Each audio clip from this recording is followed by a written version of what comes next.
Democrats are hoping for a breakthrough as the House takes another Iran war vote. Add AP News as your preferred source to see more of our stories on Google. Add AP News on Google. Add AP News as your preferred source to see more of our stories on Google. Share Washington Act.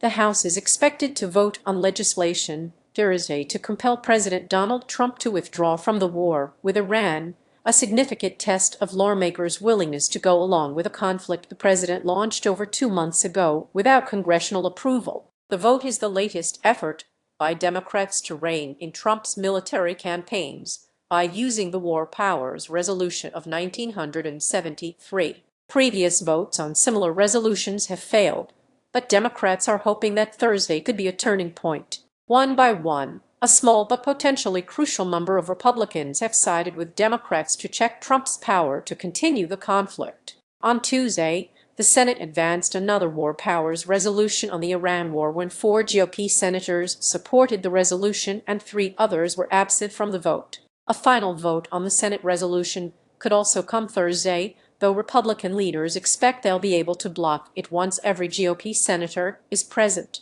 Frustration with Iran war grows on Capitol Hill. On Capitol Hill, patience with the war has grown thin as the stalemate in the Strait of Hormuz disrupts global shipping and elevates gas prices in the U.S. Another House War Powers resolution nearly passed last week, falling on a tie vote as 3 Republicans voted in favor. Democratic Rep. Gregory Meeks of New York, who sponsored the War Powers resolution, has said he expects to have the votes this time around. Congress has a constitutional duty. It has a duty to act, not to cheerlead, especially not to cheerlead an open-ended war of choice, Meeks said. The lone Democrat who voted against the War Powers resolution last week, Rep.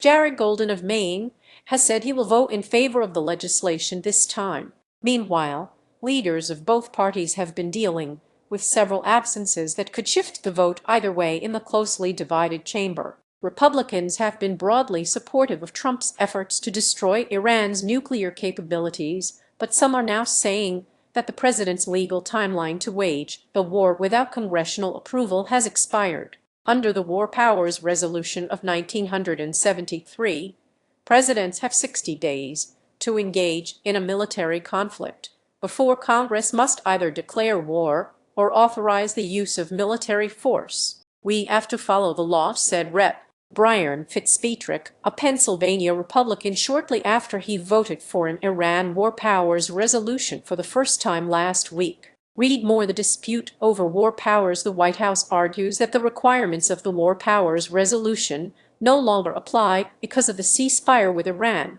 At the same time, Trump has said he was just an hour away from ordering another strike on Iran earlier this week, but held off because Gulf allies said they were engaged in negotiations to end the war. Still, Trump said on social media that military leaders should be prepared to go forward with a full, large-scale assault of Iran on a moment's notice in the event that an acceptable deal is not reached. Trump has repeatedly set deadlines for Tehran and then backed off. So, Tom Tillis, a Republican who has so far voted against the War Powers resolutions, expressed frustration with the Trump administration's stance, especially from Defense Secretary Pete Hegseth. "The current status quo," Pete Hegseth, "demonstrates how incompetent he is," Tillis told reporters, adding that he would be willing to vote for an authorization for use of military force. Meanwhile, Democratic senators rallied outside the Capitol Wednesday alongside Vote Vets, a left-leaning veterans advocacy group.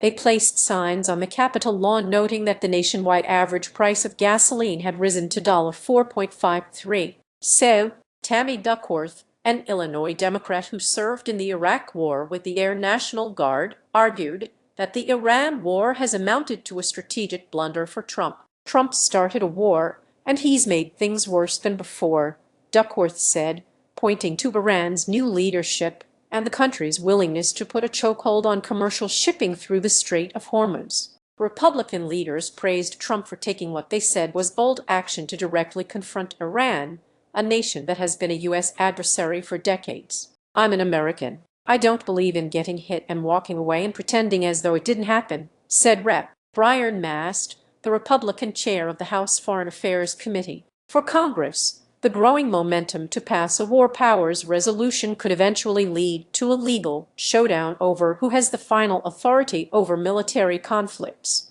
The legislation before the House Thursday is a concurrent resolution that lawmakers say would take effect without Trump's signature if it passes both chambers of Congress. But Trump has also argued that the 1973 law, passed by Congress during the Vietnam War era in an attempt to take back its power over foreign conflicts, is unconstitutional. Associated Press writer Joey Capoletti contributed to this report.